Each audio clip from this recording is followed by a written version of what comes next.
pourquoi Ngade Michael ne figure pas dans la liste des 26 joueurs retenus pour Qatar 2022.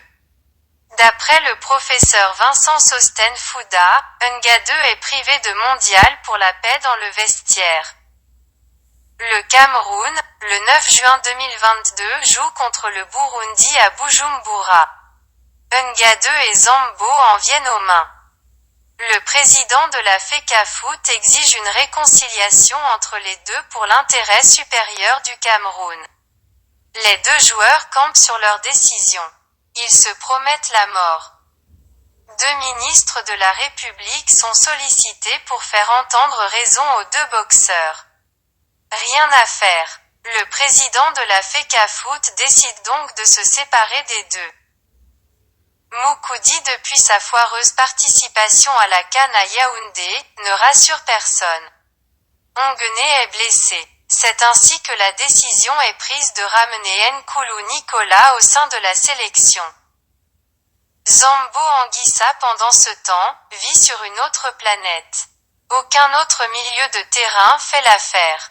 Il s'impose donc à Samuel Eto'o et pour la paix dans le vestiaire.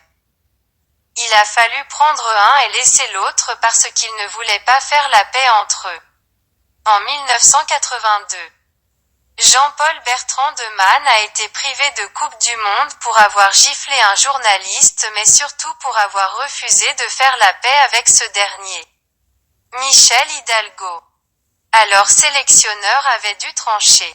Ce sera sans le gardien de Man. Le football ne devrait pas un sport de gentlemen pratiqué par des voyous. Pour arriver à cette exigence, il faut donc de la discipline et des sacrifices. Ngade paye cet entêtement et surtout cette incapacité à lever la tête du guidon pour voir plus loin que le bout de son nez. La France, après la débâcle de l'Afrique du Sud, a interdit le port des casques devant les journalistes. Ils ont été aussi obligés de serrer les mains et de signer les autographes. Les résultats sont là et ils peuvent être appréciés de tous.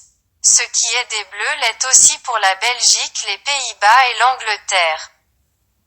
On est écarté de la sélection parce qu'on a donné une gifle à son chat. Ou parce qu'on affiche, y compris en dehors et surtout même dehors des stades, une conduite qui heurte le social. L'environnement, blesse l'éthique et interroge votre capacité à vivre en société.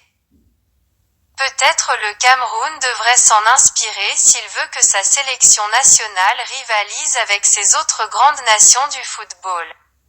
Signé l'écrivain et homme politique camerounais, le professeur Vincent Sosten Fouda. Mesdames et messieurs, merci de nous avoir suivis. Veuillez partager cette vidéo avec vos amis et proches. Abonnez-vous à notre chaîne pour ne rien manquer. Je suis Clarisse, pour Afrique Alternance.